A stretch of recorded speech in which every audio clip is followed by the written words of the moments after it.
Hello learners, welcome back to our channel. So ఈరోజు మనం alternating current గురించి నేర్చుకుంటూ వచ్చాం కదా. ఈరోజు మనం ప్యూర్ కెపాసిటివ్ సర్క్యూట్ గురించి అయితే నేర్చుకోబోతున్నాం. సో ఫస్ట్ డయాగ్రామ్ అయితే చూద్దాం. అసలు ఫస్ట్ కెపాసిటర్ అంటే ఏంటి నేను చెప్తాను వినండి. కెపాసిటర్ అంటే nothing but 2 metal plates. Just అవి 2 ప్లేట్స్ మాత్రమే. మరి ప్లేట్స్ని పెట్టి ఏం చేస్తాం మేడం అని అడుగుతారేమో. ఈ ప్లేట్స్ ఏం చేస్తాయి అంటే ఎప్పుడైతే ఎలక్ట్రిసిటీకి కనెక్ట్ అయ్యి ఉంటుందో అప్పుడు వీటిల్లో ఛార్జెస్ని ఎలక్ట్రిక్ ఛార్జెస్ ఫామ్లో స్టోర్ చేసుకుంటాయి. సో సింపుల్గా కెపాసిటర్కి డెఫినేషన్ చెప్పాలంటే stores energy in the form of electric charge. So ఇక్కడ మనం అకార్డింగ్ టు కిర్చాఫ్స్ లా మనం దీన్ని లూప్ డిజైన్ చేసుకుంటే ఇలా ఈ యాంగిల్లో మనం కనుక clockwise or anticlockwise మనకి ఎటు కంఫర్టబుల్గా ఉంటే దాన్ని బట్టి వేసుకుంటే మనకి ఎలా ఈక్వేషన్స్ వస్తాయి. V మైనస్ ఇక్కడ ఉన్న వోల్టేజ్, ఈ కెపాసిటర్కి ఉన్న వోల్టేజ్. కెపాసిటర్ కాబట్టి Q/C. B is equals to, ఈ ఫార్ములా మీరు చూసే ఉంటారు, ప్రీవియస్ క్లాసెస్లో నేర్చుకుని ఉంటారు. V is equals to Q/C. Capacitor ఎప్పుడైతే కనెక్ట్ అయ్యి ఉంటుందో అక్కడ వోల్టేజ్ అనేది ఛార్జ్ అపాన్ కెపాసిటర్కి ఈక్వల్ అవుతుంది. సో దాని వాల్యూ అకార్డింగ్ టు కిర్చాఫ్స్ లూప్లా ఈక్వల్స్ టు 0. సో ఇక్కడ మనం లూప్ ద్వారా తీసుకున్నాం కదా, ఈక్వల్స్ టు 0. నెక్స్ట్ వచ్చేసి B is equals to Q/C. దీన్ని ఇటు తెచ్చుకున్నాను అనమాట. అప్పుడు ఏమైంది, Q is equals to CV. చూడండి ఇక్కడ చెప్పిన ఫార్మాట్లోకి వచ్చింది అనమాట. నాకు V అంటే ఏమని తెలుసు, ఆల్రెడీ మనం ఫ్రంట్ క్లాసెస్లో నేర్చుకున్నాం కదా. V is equals to V0 sin ωt అని చెప్పేసి. సో అది నేను యాజ్ యూజువల్ ఇక్కడ సబ్స్టిట్యూట్ చేసుకున్నాను. అప్పుడు ఏమైంది ఇది, సో దీన్ని ఇక్కడ సబ్స్టిట్యూట్ చేసుకున్నాను. అప్పుడు Q is equals to CV0 sin ωt వచ్చింది. ఇప్పుడు ఏం చేస్తానంటే నాకు అసలు కనుక్కోవాల్సింది ఏంటి, టైం కదా, కరెంట్ కదా. సో అప్పుడు కరెంట్ని కనుక్కోవాలంటే నాకు కరెంట్ గురించి తెలిసిన ఫార్ములా ఒకటే ఉంది, I is equals to dQ/dt. So నాకు ఆల్రెడీ Q డెఫినేషన్ ఇక్కడ వచ్చేసింది కాబట్టి నేను దీన్ని విత్ రెస్పెక్టివ్ టైం డిఫరెన్షియేట్ చేస్తాను. అప్పుడు నాకు ఏమొస్తుంది, I వాల్యూ వచ్చేస్తుంది కదా. సో అప్పుడు చూడండి ఇక్కడ Q is equals to CV0 sin ωt ఉంది కదా. అప్పుడు dQ/dt is equals to CV0. ఏదైతే సర్క్యూట్కి capacitor and V0 peak value ఇటు కాన్స్టెంట్స్ ఉంటాయి కదా. సో కాన్స్టెంట్ని ఇంటిగ్రేషన్లో అయినా డిఫరెన్సియేషన్లో అయినా బయటికి తెచ్చేసుకుంటాం అనమాట. ఏదైతే వ్యారీ అవుతుందో విత్ రెస్పెక్ట్ ఏదైతే తీసుకున్నామో, ఇక్కడ టైం తీసుకున్నాం కదా, విత్ రెస్పెక్టివ్ టైం ఏదైతే వ్యారీ అవుతుందో దానికి మనం డిఫరెన్సియేషన్ చూస్తాం. సో అప్పుడు ఏమవుతుంది, I is equals to CV0 d sin ωt/dt. దీనికి మీకు ఫార్ములా మ్యాథమెటిక్స్లో ఆల్రెడీ చూసే ఉంటారు. d sin ωt/dt ఏమవుతుంది, cos sign integration cos ωt అవుతుంది. ఇక్కడ kx అనుకుంటే మళ్ళీ దీనికి డిఫరెన్సియేషన్ కట్టాలి నాన్న. ఇంటిగ్రేషన్లో అయితే ఇది బైలో వస్తే డిఫరెన్సియేషన్లో ఇది మల్టిప్లై అవుతుంది కాన్స్టెంట్ అనేది. సో ఇప్పుడు ఒమేగా వచ్చింది. అప్పుడు మనకి అర్థమైంది కదా ఈ స్టెప్ నుండి ఇక్కడికి ఒకవేళ అర్థం కాకపోతే ఒకసారి మళ్ళీ రివైండ్ చేసి చూడండి, మీకు అర్థమవుతుంది. సో అప్పుడు ఏమవుతుంది, I is equals to CV0. ఈ ఒమేగాని నేను ఫ్రంట్కి తెచ్చుకున్నా, ఒమేగా కాస్ ωt. ఒకరితో క్లియర్ కదా. సో ఇప్పుడు నేను ఏం చేస్తానంటే, ఇప్పటి వరకు మనం రెసిస్టివ్ సర్క్యూట్లో కానీ ఇండక్టర్ సర్క్యూట్లో కానీ ఎలా చూసాము, సంథింగ్ ఏదో దీన్ని రెసిస్ట్ చేస్తున్న ఫోర్స్ అనేది ఇక్కడ అప్లై అవుతుంది అనేది మనం అబ్జర్వ్ చేసాము. సో నేనేం చేస్తానంటే ω/Cని V0/1/ωc అని రాస్తాను. అప్పుడు కూడా సేమే కదా దీని పైకి తీసుకొచ్చినప్పుడు. సో 1/ωcని నాకు ఎలా కనిపిస్తుంది ఈక్వేషన్ ఫార్మాట్, ఎప్పుడైతే నేను ప్రీవియస్ ఈక్వేషన్స్కి కంపేర్ చేశానో ఈ ఈక్వేషన్ ఫార్మాట్ ఎలా ఉంది, సంథింగ్ ఏదో రెసిస్టెన్స్ అంటే రెసిస్ట్ చేసేది. సో ఇక్కడ ఏదో కెపాసిటర్ నుండి ఏదో సంథింగ్ ఈ కరెంట్ని రెసిస్ట్ చేస్తుంది అనేది మనకు అర్థమవుతుంది కదా. సో నేను దాన్ని ఏమంటామంటే XC అని అంటాం. దాన్ని అదే కెపాసిటివ్ రియాక్టెన్స్ XC. మనం ఇండక్టర్లో ఏం చేసాము, ఇండక్టివ్ రియాక్టెన్స్ XL చూసాము. అలాగే కెపాసిటర్ కేసులో XC ఉంటుంది. ఆ XC వాల్యూ దేనికి ఈక్వల్ అవుతుంది, 1/ωc. సో గబగబా XC డెఫినేషన్ ఒక్కసారి చూసేద్దాం.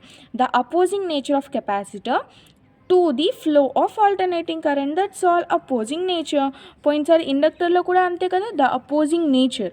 సో ఏదన్నా ఇక్కడ సంథింగ్ అపోజ్ చేస్తుంది, ఆ సంథింగ్ని మనం ఇలా ఫార్మాట్లో రాసుకొని డిరైవ్ చేస్తున్నాం అనమాట. సో ఇక్కడ ఈ 1/ωc అనేది నాకు XCకి ఈక్వల్ అయింది.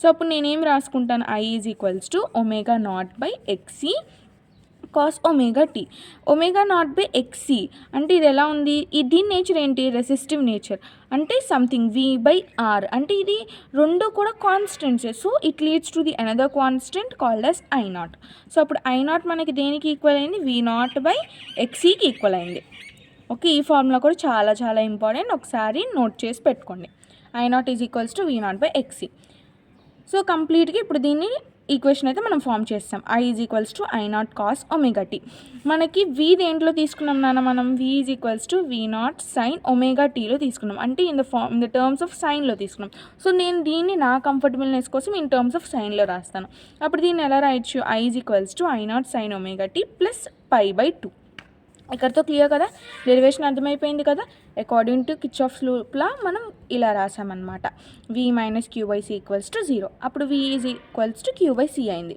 అక్కడ నేను క్యూని తీసుకొని సివిని ఇటు తీసుకొచ్చాను అప్పుడు నాకు వి వాల్యూ తెలుసు కదా V naught sine omega t నాకు టైం కావాలి కాబట్టి కరెంట్ కావాలి కాబట్టి with respect to time differentiate చేశాను అప్పుడు ఏమైంది I is equals to C V naught cos omega t times of omega అయ్యింది ఒమేగాని ఫ్రంట్ తెచ్చేసుకుంటే C V naught omega cos omega t అయింది ఒమేగా సిని నేను ఎలా రాశాను V naught by 1 by omega C అని రాశాను అది నాకు కొంచెం ఇంచుమించు దాని బిహేవియర్ అండ్ ఇది సంథింగ్ ఈ ఫార్మాట్ అనేది ఏదో ఒకటి ఉంది సో ఈ మొత్తాన్ని నేను ఎక్సీ అనుకున్నాను that is nothing but capacitive reactance అనుకున్నాను so I is equals to V naught by XC ఈ రెండు ఏంటి V naught peak value and XC రెండు కూడా కాన్స్టెంట్ కదా so it leads to the other constant I naught అప్పుడు మనకి total దీని యొక్క వాల్యూ వచ్చేసింది అంటే ఇక్కడ ఎంత కరెంట్ ఉంది అనేది వాల్యూ మనం ఫైండ్ అవుట్ చేస్తాం సో వి మనకి ఇన్ టర్మ్స్ ఆఫ్ సైన్ ఉంది కాబట్టి మనం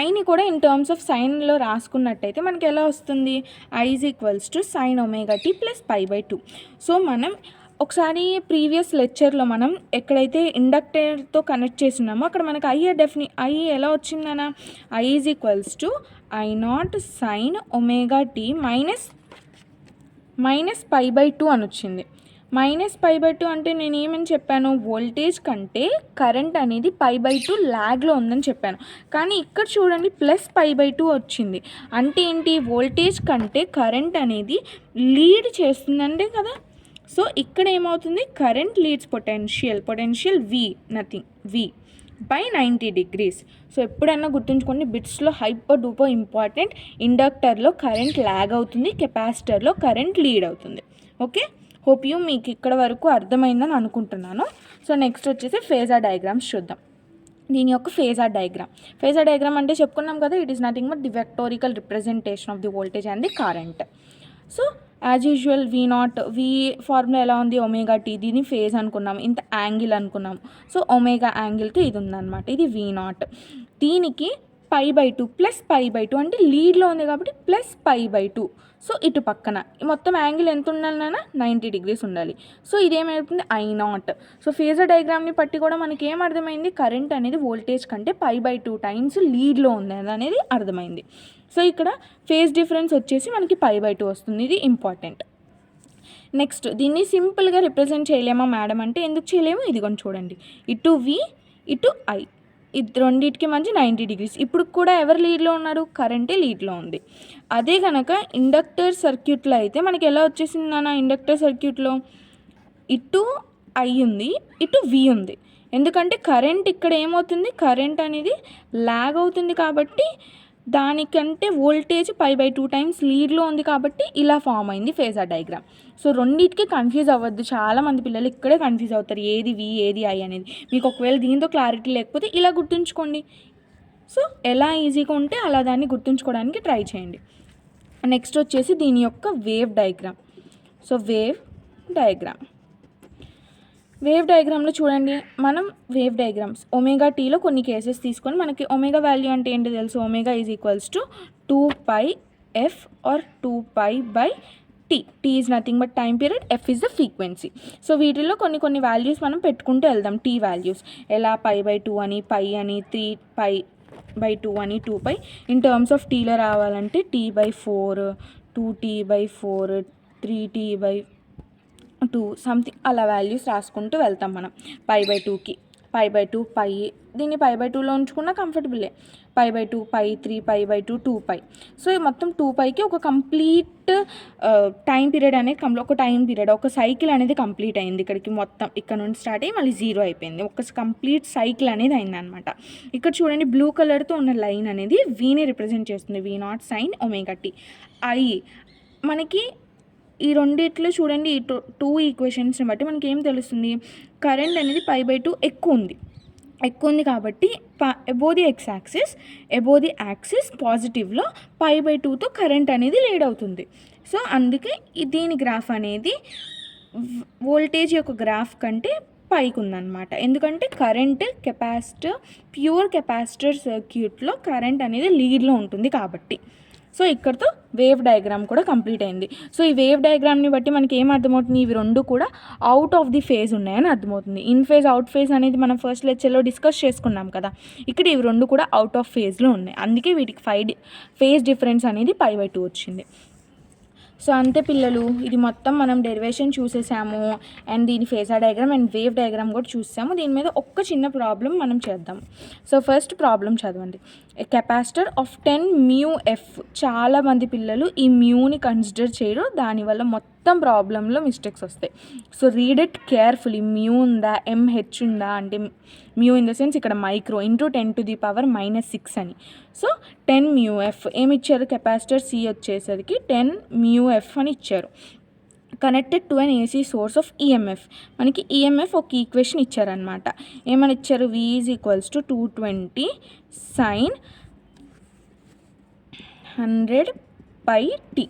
సో దీన్ని మనం దీని యొక్క ఈక్వేషన్తో కంపేర్ చేసుకుంటే మనకి చూడండి ఎలా ఉంటుందో. V0 ప్లేస్లో ఏముంది, 220. సో అప్పుడు V0 = 220. ఒమేగా ప్లేస్లో ఏముంది, 100π ఉంది. So omega = 100π. దీని యొక్క జనరల్ ఈక్వేషన్తో దాన్ని కంపేర్ చేసుకోండి చాలు, ఏ వాల్యూస్ అనేవి మనకి ఈజీగా అర్థమైపోతాయి.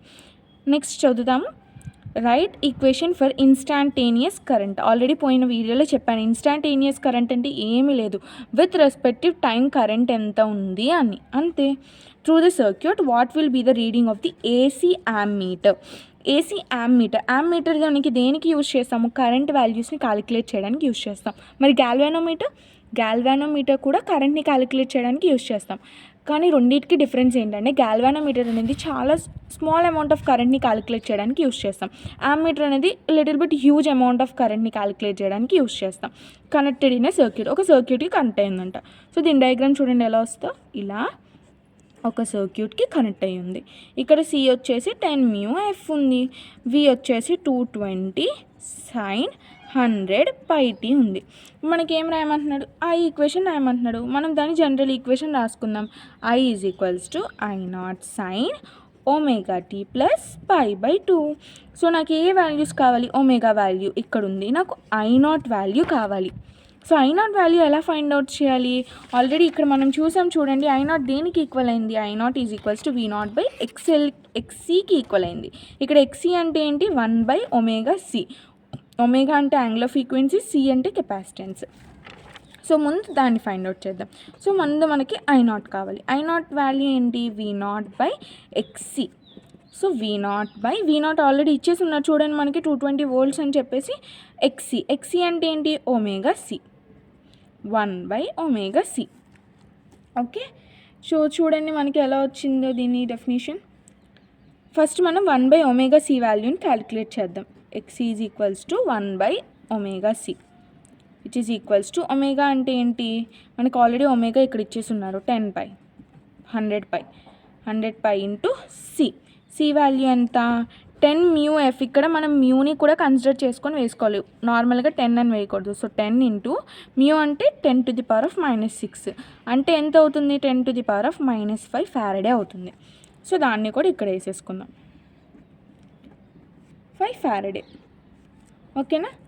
ఇప్పుడు మనం మొత్తానికి ఏం కావాలి మనకి, దీన్ని ఇక్కడ సింప్లిఫై చేసేసుకోండి. అప్పుడు మీకు ఎంత వస్తుంది, అప్రాక్సిమేట్ 318.5. సో అప్రాక్సిమేట్గా ఇంత వస్తుంది. సో ఇక్కడతో మనకి XC వాల్యూ వచ్చేసింది. సో మనం ఏం చేద్దాం, దీన్ని I0 దగ్గర సబ్స్టిట్యూట్ చేసుకుందాం. సో I0 = V0/XC కదా. మనకి ఎక్సీ వాల్యూ వచ్చేసింది అండ్ V0 వాల్యూ తెలుసు. V0 వాల్యూ 220 డివైడెడ్ బై ఎక్సీ ఎంత 318.5. సో ఈ రెండింటిని బై చేస్తే మనకి అప్రాక్సిమేట్ 0.691 యాంపియర్స్ ఆఫ్ కరెంట్ అనేది ఉంటుంది. ఈ కరెంట్ ఏంటిది I0 వాల్యూ అంటే పీక్ కరెంట్ అనమాట. సో జస్ట్ సింపుల్ ఈక్వేషన్లో సబ్స్టిట్యూట్ చేసేయండి. జనరల్ ఈక్వేషన్ ఒకసారి రాసుకోండి కన్ఫ్యూజన్ ఉంటే. π/2 ఇప్పుడు జనరల్ ఈక్వేషన్లో దీన్ని సబ్స్టిట్యూట్ చేయండి. 0.691 యాంపియర్స్ సైన్ ఆల్రెడీ మనకి ఒమేగా టీ ఎంత ఇచ్చేసి ఉన్నారు వీళ్ళు 100π ఇక టీ ప్లస్ π/2. సో ఐకి జనరల్ ఈక్వేషన్ వచ్చేసింది చూడండి. సో ఫస్ట్ క్వశ్చన్ ఇక్కడతో సాల్వ్ అయిపోయింది. సో నెక్స్ట్ మనల్ని ఏం అడుగుతున్నారు, what is the reading of the AC ammeter connected to the circuit.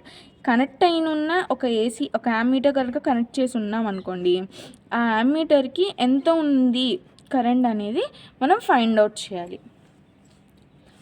So నార్మల్గా అమ్మీటర్లో చూపించే రీడింగ్ ఏంటిది నాన్న, దేనికి ఈక్వల్ అవుతుంది, ఆర్ఎంఎస్ వాల్యూకి ఈక్వల్ అవుతుంది. ఆర్ఎంఎస్ వాల్యూ అంటే రూట్ మీన్ స్క్వేర్ వాల్యూ, ఆ వాల్యూకి ఈక్వల్ అవుతుంది. మనకు ఆల్రెడీ ఐఆర్ఎంఎస్ వాల్యూస్ నేను ఆల్రెడీ ఫస్ట్ ఆర్ సెకండ్ లెక్చర్లోనే చెప్పాను. So IRMS is equals to I0/√2. మనకు ఆల్రెడీ I0 వాల్యూ తెలుసు 0.691/√2. √2 అంటే ఏంటి 0.691 1.414. సో దీని వాల్యూ అప్రాక్సిమేట్ 0.482 సంథింగ్ యాంపియర్స్ వస్తుంది. So that's all. ఇక్కడ ఆర్ఎంఎస్ వాల్యూ ఫైండ్ అవుట్ చేసాం అండ్ ఐకి ఈక్వేషన్ ఫైండ్ అవుట్ చేసాం. ఏం లేదు నాన్న, జస్ట్ జనరల్ ఈక్వేషన్స్ రాసుకోండి, డేటా ఆల్రెడీ గివెనే ఉంటుంది. సో అది కెపాసిటర్ అడిగారా ఇండక్టర్ అడిగారా అనేది ఒకసారి చూసుకోండి. కెపాసిటర్ అయితే +π/2తో లీడ్లో ఉంటుంది, ఇండక్టర్ అయితే -π/2 ఇన్ ద సెన్స్ ల్యాగ్లో ఉంటుంది కరెంట్. సో ఇచ్చిన క్వశ్చన్ని ఒకసారి క్లియర్గా చదవండి. That's all for today. So మీకు కనుక ఈ వీడియో కనుక నచ్చితే మీ ఫ్రెండ్స్కి షేర్ చేయండి ఈ నాలెడ్జ్ని కూడా. So bye.